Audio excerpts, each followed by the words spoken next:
Fish, we have two great guests. All right. We have actor-comedian Brad Grunberg and then broadcaster, the reigning Mrs. Tennessee, and a life coach and baseball wife, Amber Lynn Carroll. Stick around for them. Plus, we're talking no-nos in baseball. Is hockey hot now? Something fishy with Tim Tebow. Plus, we have our Schmuck of the Week, who isn't human, and then one of the greatest humans who's got the swag and longevity.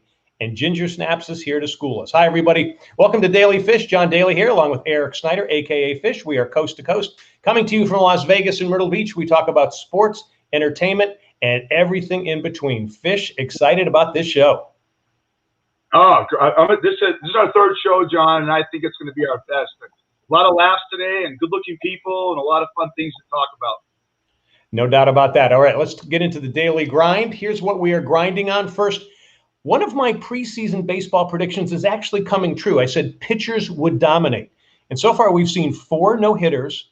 8 is the record for a full season, but there was actually a 5th one. But Madison Bumgarner's 7-inning no-hitter and a double-hitter doesn't really go in as official no-no. I think pitchers are more rested and hitters haven't seen as many at-bats because of the shortened 2020 season. But Fish, also, what about hitters just going for the long ball all the time and striking out a lot? Well, you're right. Because of the shortened season last year, guys are rested. And, you know, what really saved baseball in 1998 when they had such bad ratings was that home run derby between Sammy Sosa and Mark McGwire. And I don't think baseball has ever left that. It's a stat-ridden game. Everyone's driven towards stats and who has the most home runs and RBIs. And the fact that pitching is dominating is great. We're 35 games into the season. You got close pennant races. And right now, as we head into the basketball, and hockey playoffs, we're going to have baseball dominating the landscape of sports for the summer. I can't wait. Well, and let's talk a little bit more baseball. The Angels released Albert Poolholtz. Now, I kind of understand why they released him because he wouldn't be getting as much playing time, but the guy might actually get to 700 homers this season, he'd be only the 4th ever to do that. I actually thought about nominating the Angels as Schmuck of the Week. What did you think? Well, you look at the contract he signed. Was it $240 million? He had, 10 All-Star appearances with the St. Louis Cardinals, only 1 with the Angels, and a team that I think the Angels have the best player in baseball, and Mike Trout. For some reason, they just can't get over the hump. So I don't know if it's just a fire sale going on with that team, but when you're basically in the same city as the Dodgers, I don't care. I know Anaheim's 40 miles away, but it's so hard to compete with the Dodgers, and I don't know what's going on with the Angels, but you're right. They're schmucks anyways. All right. I think Albert might go to the White Sox with La Russa. Who do you think?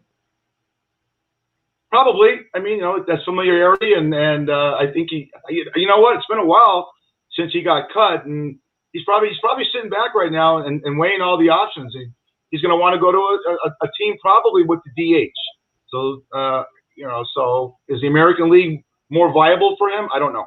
Yeah, I just don't think the National League would work for him. So you can count out the Cardinals as original team. All right, let's move on.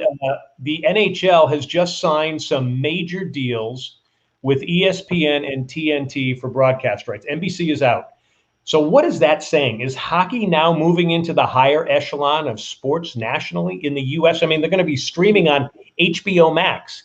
I guess one of the questions I have for you, is it because TNT does such a great job marketing the NBA with Inside the NBA? Is that one of the reasons you think? Great point. And there's a lot of chatter right now that Charles Barkley is going to be an analyst in the National Hockey League, and what a better personality to really move that sport. What do they know that we don't? The fact that hockey has 7-year contracts with ESPN and TNT, and ESPN's bringing back a guy Gary Thorne, is a huge hockey guy. They're going to give it a lot of coverage. I'm sure the talking heads, hopefully in the morning, talk about it. But it's a sport that's rising in popularity. Seattle's getting a new team next year, John, the Kraken. And the Vegas market's exploding with the Golden Knights. So 7-year contracts on 2 networks like that, they're going to split the Stanley Cups. When you see sports, the other 3 sports, other 2 sports, basketball and baseball, have teams in the red, and hockey doesn't right now. I mean, with the pandemic and all the things that really, sideline sports, they know something we don't. I think it's great for the sport, and I think it's going to only drive it towards better ratings and more fans. Real quickly, because you know the Golden Knights really well, and I know Vegas fairly well. Obviously, the Golden Knights, almost won the Stanley Cup the first year.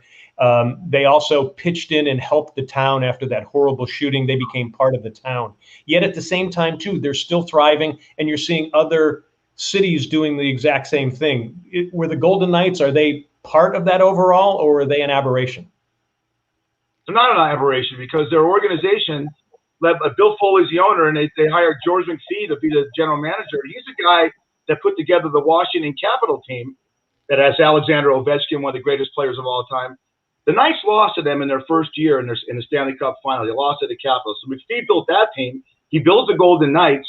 Only two expansion teams have ever gone to the Stanley Cup finals. The 1968 St. Louis Blues and 4 years ago, the Golden Knights. And every year they've gone to the playoffs. And this year they have a chance to have the best record going into the playoffs. It's a wonderful, wonderful blueprint for an organization in any sport, John. All right. All right. You have a question or a comment, drop it in the chat box here. And if you have comments later, send us an email at dalyfish1, the number 1, at gmail.com, or you can post to our Facebook page at daily.fish.5. All right, it's time to do some binge watching. Mine is one fish that you recommended to me about a year ago. It's called Stranger Things. It's a sci-fi in the 1980s. David Harbour and Winona Ryder are the top names in the show, but the kid actors in this show are phenomenal.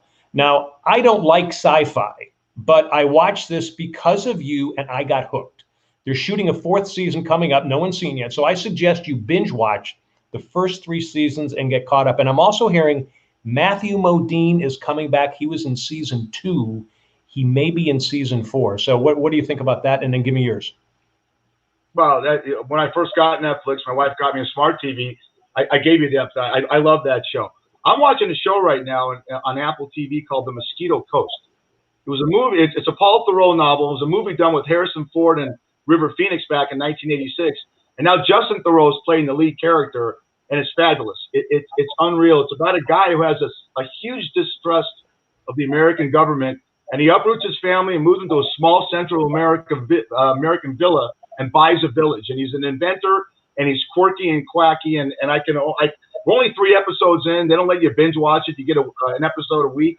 But I highly recommend it, The Mosquito Coast. All right, very good. All right, now it's time for something fishy. All right, who do we have this week fish that something is fishy? Well, there's a time in sports, like when Aaron Rodgers announced maybe last week that he was not happy with the Green Bay Packers. All the sports talk shows dominated that. Every show you watch, that's all they talked about. Well, the Jacksonville Jaguars announced they're going to sign Tim Tebow. The guy hasn't played football since 2012. Now they're going to bring him in as a tight end. I'm going to take a different angle on the signing of the guy. I know what he means as far as him being a polarizing character, John. But if you had a daughter, this is a guy you want her to marry. Mm-hmm. There's not a more philanthropic person on the planet than Tim Tebow. He gives millions to charity. He's a religious zealot. We know that. My problem with him signing is the NFL locker room, like many locker rooms, and Amber could talk about this because she's married to a baseball player. It's a meritocracy, and it's what you build in building your brand and getting to that level of playing, which earns you respect.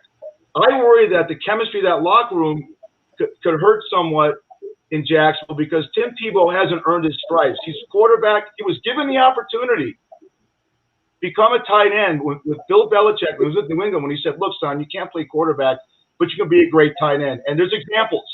Hines Ward was a great quarterback at the University of Georgia, John, and became a very respectable receiver in the NFL with the Pittsburgh Steelers. We saw Charlie Ward, great quarterback at Florida State, great career with the New York Knicks. So guys do change positions, but they do it right away. So what's going to be like for this guy after not being on a football field for 9 years to get that locker room to buy in? But as a person, I'm rooting for the guy. Great story. Yeah, I agree with you. And just to tie into that, to me, he's not going to be a quarterback. They're just not going to put him a quarterback. After all, who did they pick first? Who the Jaguars pick?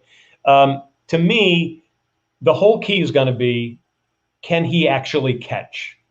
Can he be a tight end? Can he catch the ball? And if he can catch, then it's going to be fine. I think the teams have realized that you know, he could be a distraction. He could also be a marketing plus for the team. Jacksonville's worried about, you know, hey, are they going to move to London? I mean, they've been talking about that for a couple of years now. So I think in some respects it's really good. I think if Tim Tebow plays as a team player and he plays as a tight end, I think he can be fine. The question is, he's 31 now. He hasn't played football in maybe 5, 6 years?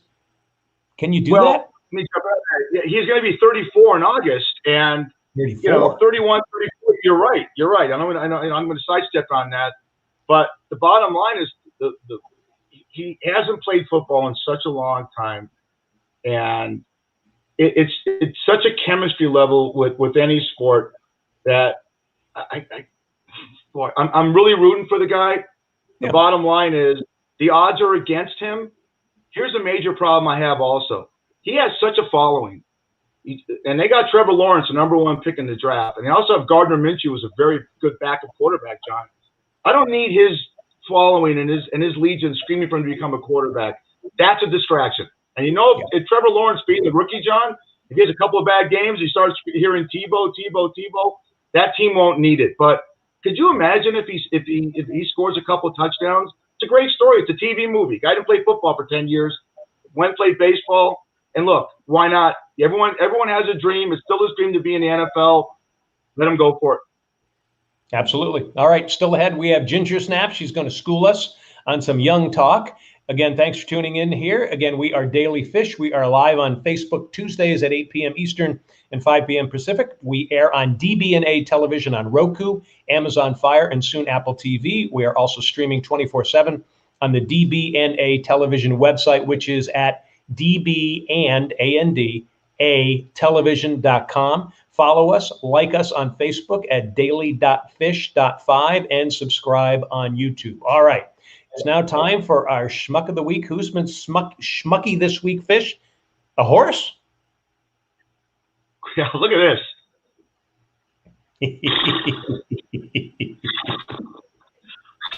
Oh, that's Medina Spirit. Won the Kentucky Derby but got disqualified because this idiot on the standing next to her was Bob Baffert, shot her up with all kinds of steroids and what have you, and the horse got eliminated. This guy's a schmuck of the week because you know what? He's been implicated in 5 other instances of horses being shot up, and who knows what he's done. He is absolutely one of the greatest trainers in the sport. It's a real bad mark for the sport to have one of your top names involved in something as scandalous as this. What do you think, John? Yeah, I think so. Now, Medina Spirit has not been disqualified yet from the Kentucky Derby. Technically, he is still the winner of the Kentucky Derby and going to be in the #3 post at the Preakness. But according to what the reports say, going to be watched very carefully. So I think you're right, because I don't think the horse went to Baffert and said, "Could you shoot me up with this?" So it's not the horse's fault. No, it's not. Hey, you know what's really interesting, though, and talk about this because in Vegas, I don't know if you've run into this, but, you know, they didn't change the betting. So technically, Medina Spirit is won, but if you're a bettor and you had Mandaloun, who finished second, shouldn't you possibly have won that? I mean, and I guess they can't give the money back and all that. So that kind of stinks, don't you think? No. Yeah, well, he hasn't been disqualified yet. He's still the winner. So no, you bet the horse and it won. If you collect it on your ticket, they're not coming after you. You get to keep the money. Yeah. All right. So who's got swag? Let's see who's this week's winner is, and who are we toasting? We're going to toast this guy, Willie Mays, the Say Hey Kid. You know, he just turned 90 years old, John, and unfortunately, Nancy Pelosi celebrated his 90th birthday by holding him a picture of Willie McCovey to honor to the guy. And for old schmucks like you and I that are in our 60s, and even though we look good, and someone just put send me a text saying we look like a better looking version of the Coen brothers. Which one am I? Who married Frances McDormand? I hope it was me. But this is Willie Mays. Willie Mays is 90 years old, and at a time when we're losing the Lasordas, we're losing so many great people that were in our generation.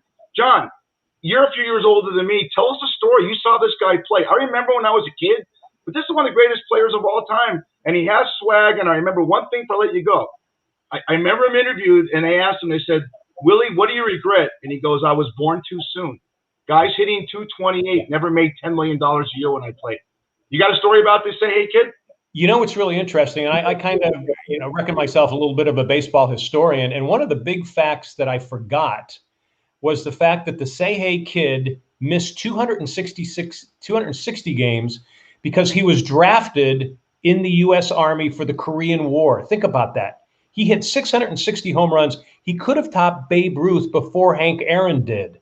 So I guess my question to you is, and I saw him play. He was incredible. If you watch the great catch in 1951 in the Polo Grounds that he did on Vic Wertz' bat against the Cleveland Indians in the World Series, one of the greatest catches of all time. So when you add that into the fact that he went into the military and he didn't have any regrets going into the military, could he be considered the greatest in the game? What do you think? Absolutely.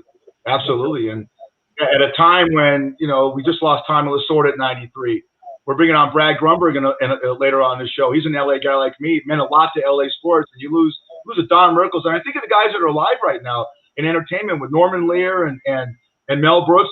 In sports, this guy's it. I mean, Tony Bennett's still alive. And again, he can get the swag award every week. So we toast you. Pick up your drink, John. I'll put my drink over here. And we're going to toast Willie Mays. And we thank you for your service to the game of baseball and to our country. All righty. And that is our drink of the week that we toasted the Say Hey Kid to. And Fish, you made it. Tell us what it is. That's a Texas tea. This is the Texas tea. I got to get into that. Okay. Now, Long Island iced tea is all your white liquors, your gin, rum, and your vodka. And you can put a white tequila if you want. Then you do a splash of sweet and sour mix, John. You do a dash of 7-Up or Sprite. And you fill the rest up with Coke. And then you do a little splash of triple sec. A Texas tea is indigenous to the word bourbon. You add bourbon to this. And you only want to add the Boo Mancini bourbon to give it the right kick. But you get all your liquors in one drink, and it's really good. It's a great sipping drink for the summer when you're sitting out by the pool or you're in a bar. So ask for a Texas tea. Come to Shuck's Tavern. And ask for the Texas tea and say you saw it in a Daly Fish show, and I'll buy it for you. Nice. Very good. And just so you know, my wife is a Ohio Bobcat, so she made me put it in the Ohio Bobcat glass tonight. So it's got a little Texas and a little Ohio at the same time too. So that is a great drink. And I would if you're going to drink it at home because it's got so much booze. Do not get in the car afterwards. That's for sure. All right, our drink of the week is sponsored by Schmuck. If you're in Vegas and you want great seafood like oysters, crab, and shrimp, the place to go is Schmuck. They have 2 locations, but go to the Schmuck in the northwest side of town. You will get Fish, who does the overnights. Check them out on Facebook. Schmuck is spelled Shucks. All right, time now for Ginger Snap. She's going to snap us out of our old ways of thinking. And Charlotte, a.k.a. Ginger Snaps, is here with us, and she's going to be with us on a weekly basis here for her tutorials. So, Ginger Snaps, how are you doing, and what do you have for us? I was good, but then I heard you introduce me earlier and say that I was going to school you on Young Talk, and now I have to redo my entire curriculum because you're a lot farther behind than I thought. So I'm a little stressed about, your progress, but I'm okay. Happy to be here. What I really want to get into with you is dating etiquette. Now, when John and I, the old men that we were born in this men being the gentleman. You open a car door for a lady, you pull out a chair. And when you went on a first date, you always paid, always. And what I've noticed in the bar business, witnessing couples coming in and talking to young people like you, that whole demographic has changed. That whole thing. I mean, I actually saw a couple on a first date. The chemistry was going well. And when the check came, it was $68. And I heard him say to her, you had the bacon wrapped scallops and you had the gin and tonic and yours was $18, this and that. But then he split it. And here's a look on her face as he's telling her this. She's like, so I conjure right then and there, he's not getting laid. Okay. So are you going through the same thing when you go on your first dates? Is it different? Is it because women now have more independence that you want to pay or at least split the check down the middle? Or do you, at least when a guy asks you out, do you expect them to pay?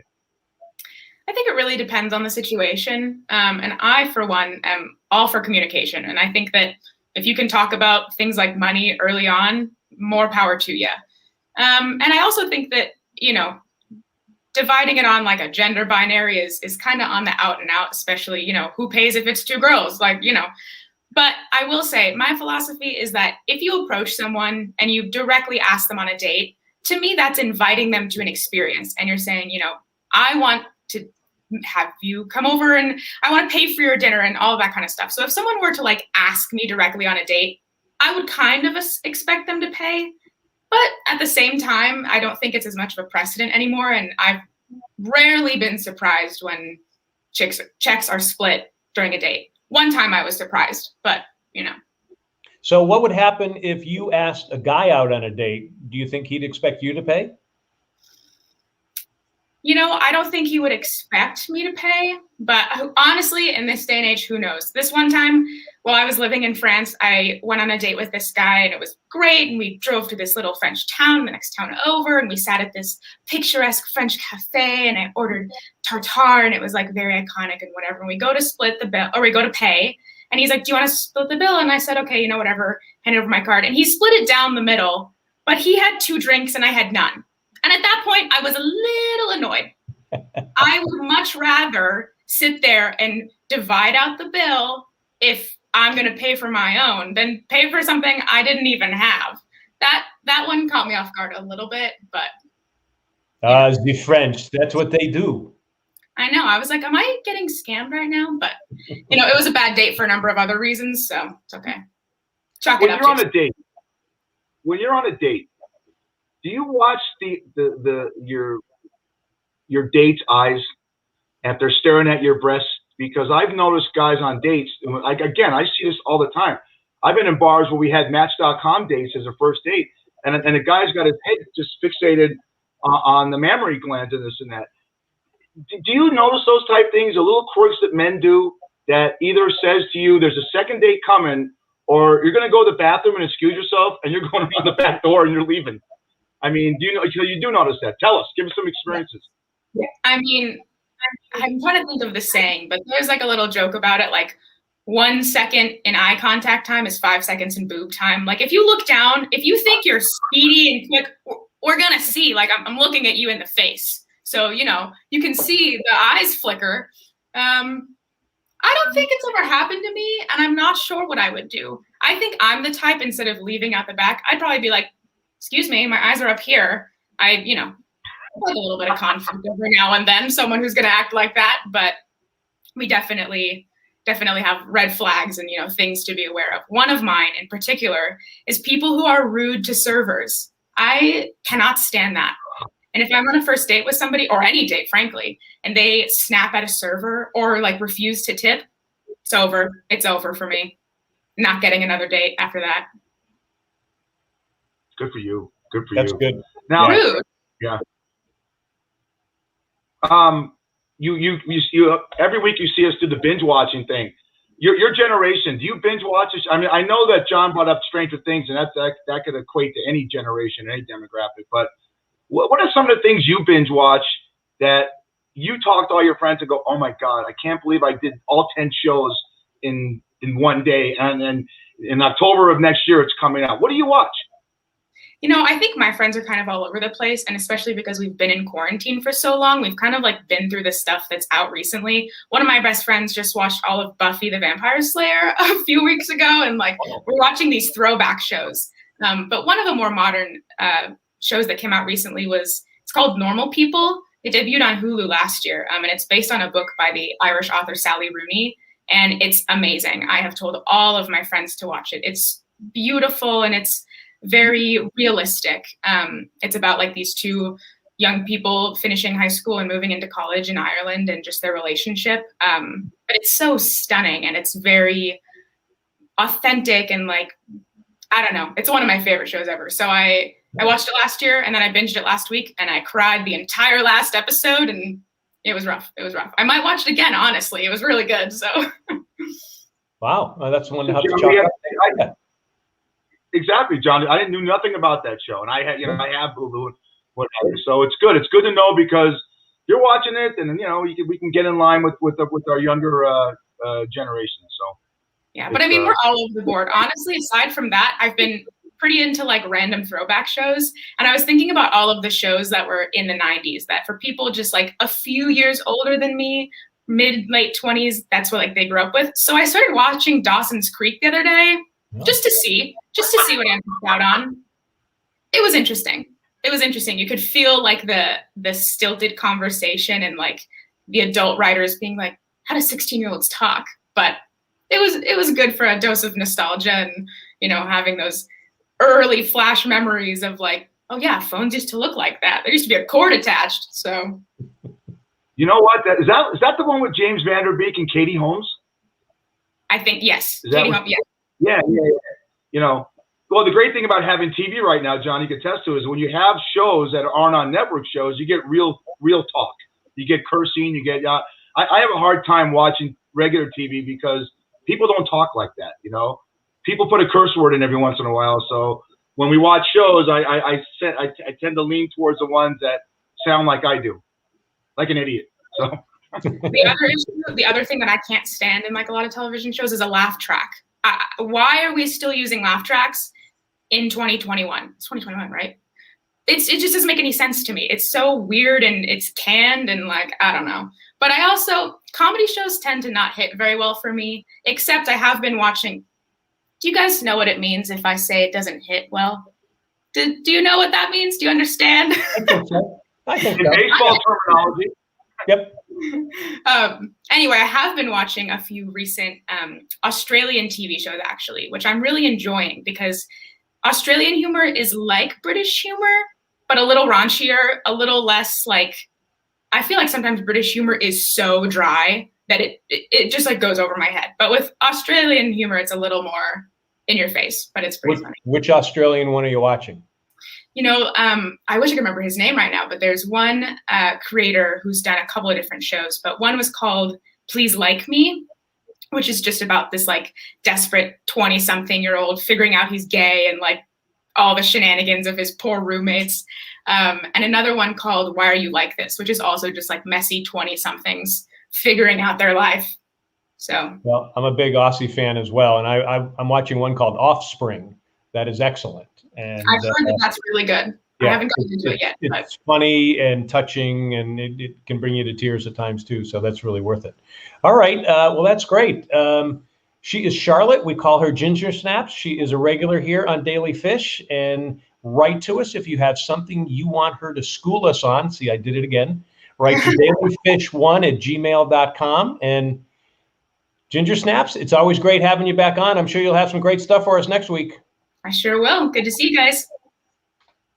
You too. See you later. Thanks. All right, we're just getting started. Up next, a gab with Brad Grunberg. First, let's tell you about Medsonics. If you're in Vegas and you are in pain, go to Medsonics. This is a sound wave technology that can relieve pain. I have used it. It works for me. It's non-invasive. You sit there for 25 minutes and you relax. Now, it doesn't cure anything. It just relieves pain. The website is medsonics.com, and that's spelled MEDSONIX, medsonics.com. Al is the owner, inventor. Tell him Daly Fish sent you. All right, let's bring on our first guest. He is an actor, comedian. He appeared in more than 100 TV shows and films, in addition to being a stand-up comic. Let's show you a clip of him in action in... Do you know where we are? This whole building is models. Life is so funny. When I lived in Manhattan, I used to come to model parties here all the time. And now you clean up their poop. You're right, life is funny. There's the apartment upstairs tomorrow. 10J. Here it is. How do I look? Maybe he's the Abercrombie model from the Christmas ad in the white sleigh with the open fleece jacket and the 8-pack. I don't think it's him. I'm Big Bill. Come on in, girlies. How many packs did you say? Oh, what a lovely... Oh! Oh, my God. Look, Max, he's a figure skater. Go ahead. Take it on. How could you not? It's okay. I'm a model. I'm used to it. Hey, I know you. You're the Big Bill. You're the guy from the gag greeting cards. Yep, I sold 2 million of that particular card. On the front, it says, "You're on." When you open it up, nice, right? Oh, I gotta go to my bedroom and change. I'll be right back.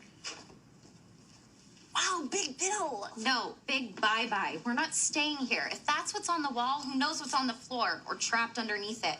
Oh my God. Why are you freaking out? You've already seen him naked. It's not him. Have you seen the size of this toilet? That is a big-ass toilet. And speaking of big ass toilets, let's bring in Brad Grunberg. Brad, welcome to Daly Fish. I'm mesmerized. I'm mesmerized by Charlotte Ginger Snaps. Oh, come on, stop it. That's that whole story, Stop the it. cockamamie story about her in France with that loser. What a putz. Let me tell you who she should be going out with. This guy. Yeah. This guy. This is my bar mitzvah picture. That's me and my bar mitzvah.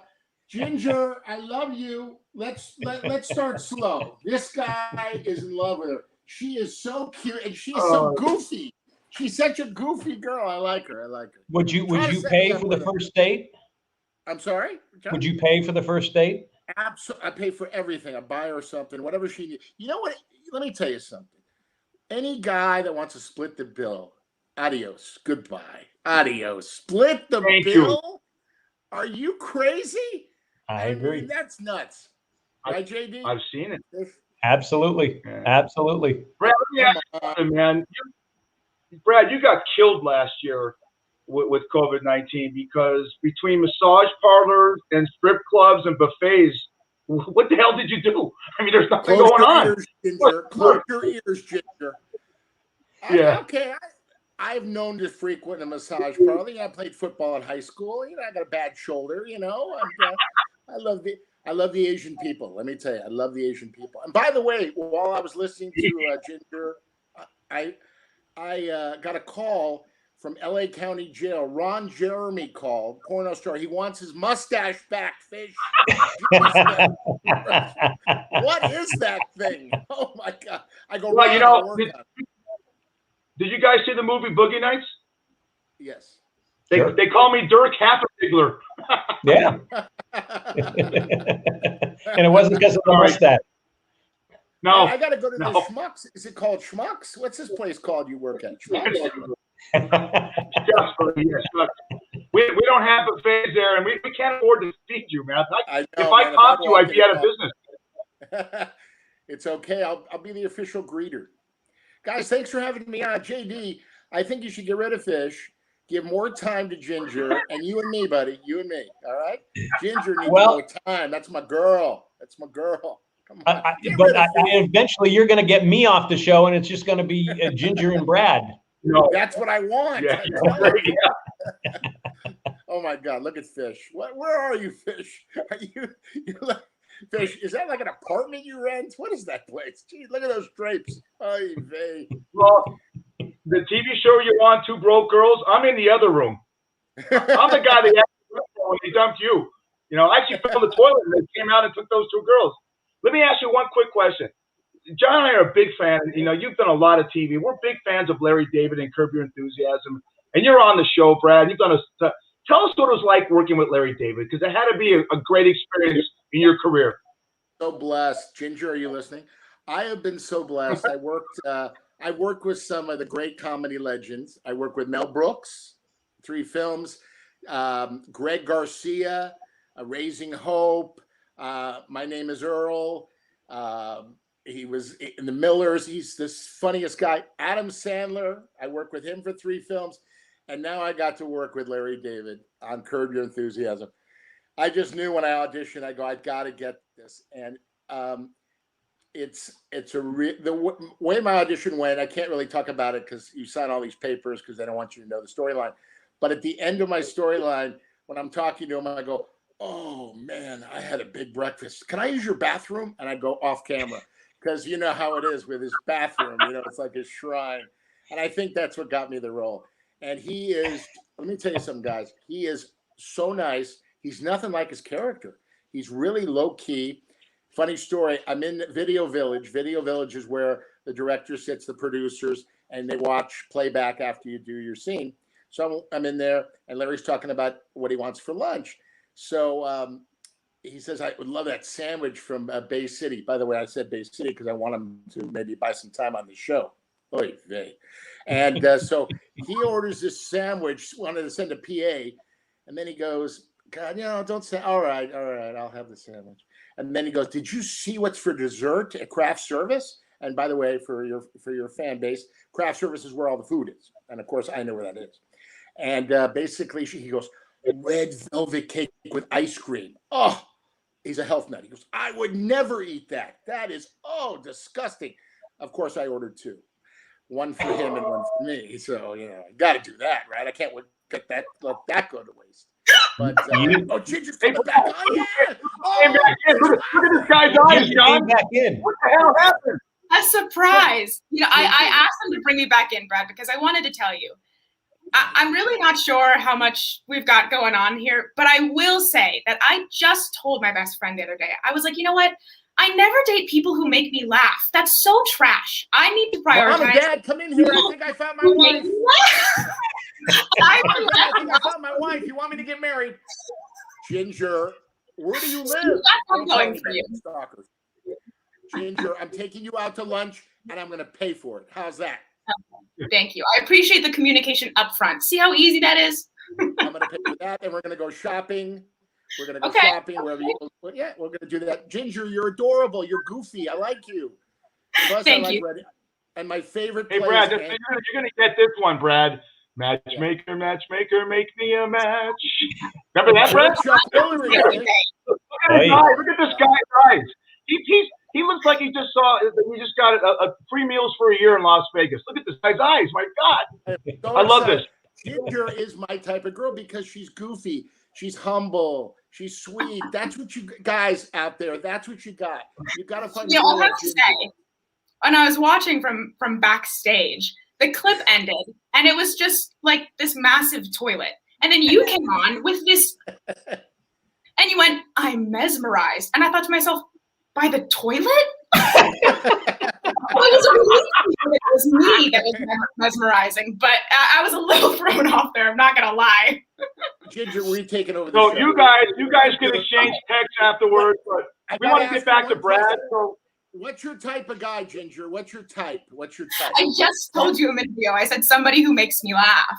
Yeah, oh, good. Okay, I have a chance. Okay. Otherwise, artistic and. Yeah.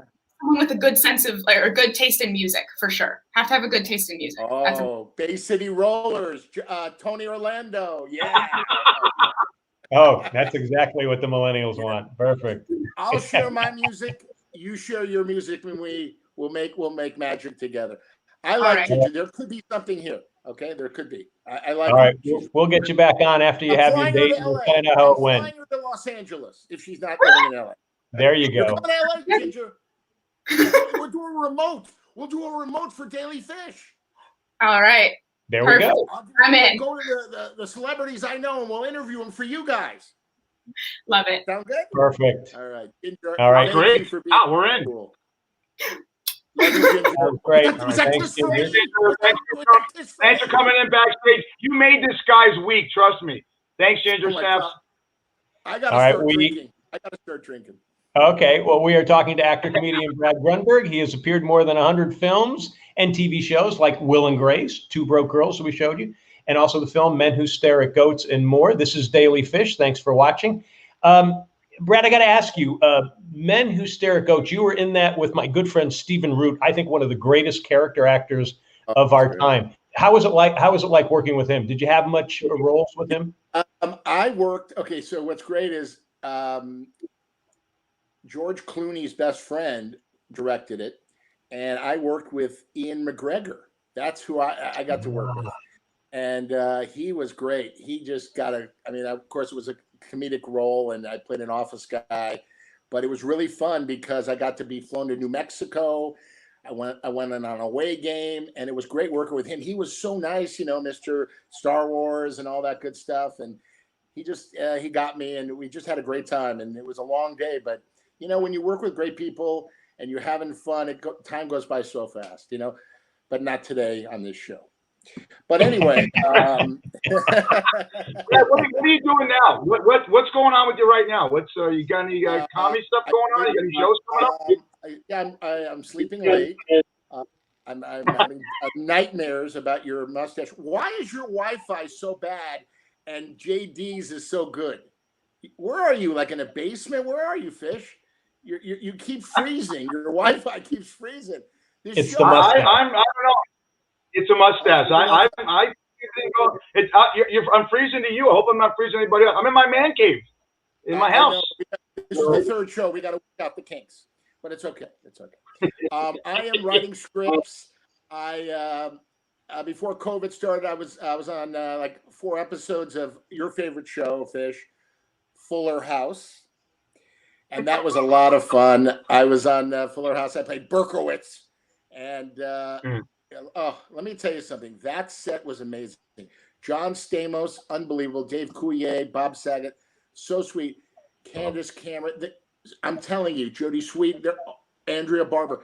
The set is like magical because no one's got an ego. Everybody's so humble. They're so good to their fans. They sign all the. Here we go. Hello. Oh, Fuller House. She's back. See, she loves Fuller House. Honestly, I was sitting here like this, dreaming about John Stamos. She wanted to say goodbye to you. She wanted to say goodbye. We got to wrap this thing up. So she wanted to say goodbye, and we wanted to make your day. Okay, Ginger. You come to LA, you meet John Stamos, we go out for lunch, we have a great time. Done. Is that cool? Sounds like a perfect day. Absolutely. We film it and we show it on the show, okay? I love it. Is that cool? All right. Ginger, I love you. Hey, Brad. Mom, it was great having you on the show. Charlotte Grunberg. I'm done? That's it? Fish, JD, come on. Give me one more question. Give me one last question. All right, one last question. What was it like working on Will and Grace? I know you had only 1 episode there, but the new Will and Grace, did you enjoy it? I had the best time. Sean Hayes, all day. I was with Sean Hayes, unbelievable. And Max Munchneck and David Cohen created the show. They wrote this episode, and it's amazing. There's improv. There's so much going on. It was so much fun being there. It's another one of my favorite shows. But and they're all so nice, all 4 of them. I mean, Deborah Messing, everybody was really so nice. And by the way, JD, Deborah Messing was asking about you. Well, I would hope so. Yeah, she said you should, maybe get a new visor. How old is that? This is Mama's secret. This is Mama's secret visor. I can't. Yeah, I know. I understand it. But can we get a new one? It looks like it's like 18 years old. I love it. Oh no, this is new. It's perfect. It's perfect. Yeah. Do you like the new look that I'm wearing a visor with glasses? You look good. Yeah, it's a good look for you. Are those the glasses you wear on a daily basis or just for the show? Right now, just for the show. Mr. Magoo called. He wants his glasses back.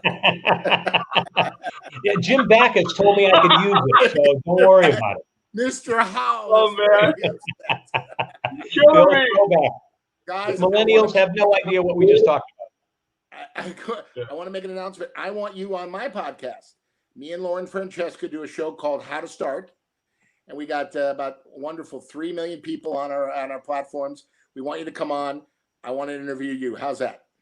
We'd love to come on. Thank you. In. Love it. And I got to have Ginger there just for a cameo. Okay. Ginger, I would love to have. We've said if this is a 5-day-a-week show, Ginger's going to be our 3rd co-host. I'm telling you, she's awesome, but you guys are awesome, and I'm so happy for you guys. You guys, I love the opening about the sports. I'm really into sports, and I think this is going to be a big hit. Seriously, guys. Brad, we appreciate it. We're going to have you on again, buddy. Thank you. Anytime, guys, whatever you need. Good luck. I can't. You have a life coach? I might need a life coach. Oh, we do. You should watch her. She's fabulous. I'm going to watch. I'm not going anywhere. There you go. Nothing to do. So I'm All right, Brad. Thank you so much. We've been talking to Brad Grunberg. He's an actor, comedian. He's appeared in more than 100 films and TV shows like Will and Grace, Two Broke Girls, and also the film Men Who Stare at Goats, and much more. Wow, Fish, that was unbelievable. He is so good. And then bringing Ginger in, that was brilliant. Absolutely brilliant. I'm laughing so much. I've known that guy for years, and he's just got to have him on. He's funny. You just wish him all the great things in life because he's such a great person. And I I'm still laughing. I'm still thinking. I'm still laughing. I mean, I couldn't imagine. Go ahead. I was going to say, we're definitely going to have him back again. All right, let's move on here. I want you to check out Undercover Jet Setter. It's a TV show about travel, food, wine, mixology, and golf. I am fortunate enough to co-host it and produce it with Susan Anzalone. Sure, we take you on trips while showing you great recipes, cocktails, and wines, but we do it all off the iPhone. That's why we even wrote a book about it. Check us out also on the DB&A channel and also on YouTube. And if you're in the hospitality industry, we can help you get more customers. So contact us at info@undercoverjetsetter.com. Okay, our next guest. This is a real prize guest, and I'm so glad that Brad even talked about it. So our next guest is Amber Lynn Carroll. Amber Lynn has quite a story. She's a sportscaster, a licensed life coach. She runs a nonprofit to stop suicide after she recently lost her brother, and she is the wife of Major League Baseball pitcher Cody Carroll and the Baltimore Orioles organization. Amber, welcome to Daly Fish. You got to turn your mic, and we got to unmute your mic.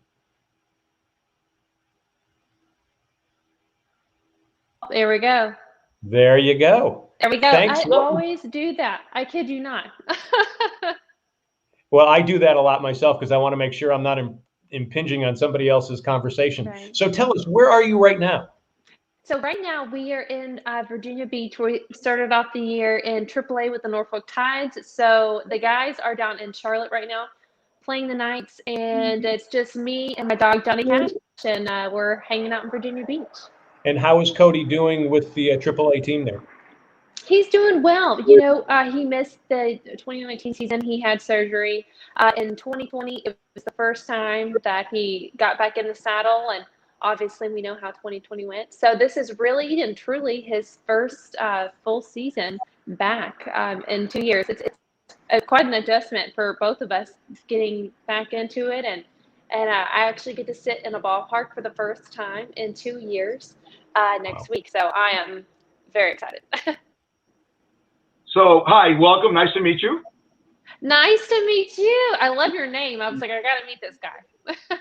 Got a great name. Well, there's a long story to that one. So you're the wife of a baseball player. You've gone through all the travails of the minor leagues and what's the best part and the worst part of being a baseball wife? Is it just it's got to be the trepidation of what's going to happen next, when he's going to get called up to the show. Tell us something about that. You know, you hit the nail on the head right there. It's always the next thing, wondering, all right, we really can't be complacent because you don't know where you're going to be tomorrow. Fun story for you, and here's a perfect example. My birthday, 2018, July 24th. I'm sitting in the stands. We have a rain delay. We're in Scranton, Pennsylvania, AAA with the Yankees. And I get a pat on the back from just a fan in the stands. And I had, you know, you casually meet people and seeing him all the time. And he said, congratulations. I'm like, oh, he knows it's my birthday. You know, I'm like, oh, thanks so much. You know, I turned like 27 or something that year. And he says, no, on the trade. And I'm like, excuse me? Got traded? So I find out via Twitter that we actually got traded to the Orioles, and Cody had no idea. And he and the guy sitting next to him were actually involved in the trade as well. Text him, I was like, hey, check Twitter real quick. You're kind of trending right now.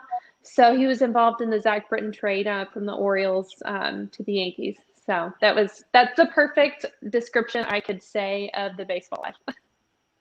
Right. Are you a big sports fan? Do you do follow other sports, or you just so immersed in baseball that, you know, it takes up most of your time? It's because obviously that life that you lead, it's so terrific that he has someone like you, because you know what he goes through, and we all know someone that played in the minor leagues. That path to get to the big leagues is huge, and it's other sports. For example, Amber Lynn, you see other sports in basketball and football, guys go right from college to the the show. In baseball, it could be a little bit of a travel, and you know, it's kudos to you. Well, thank you so much. And I absolutely love sports. I'm lucky for Cody that I do. But I'm actually a sports journalist and sports reporter. But truly, my heart lies within kind of the story behind the scenes. You know, honestly, when we started dating, it kind of took a little bit of the sidelines out of me, because you do realize sticking a microphone in someone's face, they're like the last person that, that you want to talk to when something's bad happened, or the answer to the question you're about to ask them, but you have to ask it anyways type thing. So truly my heart really lies with, like you just said, the grit and the grind that it takes to get to somewhere, or the passion behind, or who pushed that person to get there, what it took. So I love sports, man. Love him. Well, so Brad Grunberg, go ahead, John. Go ahead. I was going to say, so is your sports broadcasting career, is that going to be on hold for a while, or what's going to happen with that? I hope not. We actually have been talking about it quite a bit. I left the anchor seat at the end of 2018, actually right after he got traded. It was one of those things where he looked at me and we knew that there was going to be that moment of, hey, I need you with me. Because typically I would fly out when I had if you had 2 days off, of course, and not sleep and just jump back in the anchor seat as soon as I got back from seeing him. So it's definitely in the cards and something I'm passionate about and really want to do again. I absolutely love hosting a talk show and just being able to tell stories and then show people that there's way more to this influence that these guys have on the mound or on the field, and there's a story behind it. And it truly, I think it could inspire someone to chase their own dreams. Well, Brad Grunberg just texted me and he wants to know if you have a sister or a cousin or a friend or anyone. Maybe they want to stop them. He doesn't care. So, I mean, he's and he'll pay for everything. He'll fly her out to California. So, just it's out there for you. You won Miss Tennessee. You must know some girls for this guy. Hey, unfortunately, all that I was in the pageant with everyone was a Mrs. So they were all married. But I do have a couple of single friends I'm sure that I could hook him up with. So I'm just joking. That's great. You won Miss Tennessee, and we heard there should be a recount. You almost won Miss America, huh? Well, Texas beat me, but as the old saying goes, you can't have Texas without Tennessee, if you know the history, if you know what I mean. So Sure. it was a great experience. I mean, it was a lot of fun. Definitely, I think I'm hanging my tiara up. It was a lot of commitment, a lot of work, but it was so much fun to just be out there. I did pageants as a teen and had fun with that. And this was just something so honorable, being able to work with the different charities and influence that I was able to have with that title of Mrs. Tennessee was so much fun. All right, this is Daly Fish. We're talking to Amber Lynn Carroll, an award-winning sports broadcaster. She has covered college and pro sports up and down the East Coast. She is also a life coach, and she started weareteamjake.com. It's a nonprofit to end the stigma surrounding mental health and suicide. Amber, talk about that. Talk about We Are Team Jake and how much that means to you and what it does mean to you. Absolutely. Well, it means everything to me. And even you asking me about getting back into sports, truly the nonprofit. We lost my brother about 3 months after I left my job at the television station. So it was really good timing to allow me to grieve. If you lost someone, you completely understand that time that everyone needs, that unique time to have. But out of that darkness, we formed this nonprofit. It's called We Are Team Jake, like you said, and we use our personal experience of suicide, mental health, and addiction to hopefully save the lives of others. And it's been something I'm passionate about. And during 2020, we had all of these plans. This is what we want to do. And of course, 2020 happened, and none of that happened. So I thought, okay, how can I add not only to my professional life, but how can I help people and how can I apply that to our nonprofit? And so I dug deep in 2020 and went online and got. Oh, we lost her. We lost her. Oh, that is too bad. Oh, here she comes. There she's back. She's back. I'm back. All right. Pick up. Go ahead. Where you left off. So I got my life coaching certification and honestly using that, to be able to connect with people on a different level and help them. I don't have a degree in the mental health realm at all, but if there's anything I can do to be a voice, I struggle with mental health and depression as well, just like my brother did. And so being able to tell my story and his story and go and talk to people about it and normalize that conversation, that's what we're all about. All right, Amber, how can people help you with We Are Team Jake?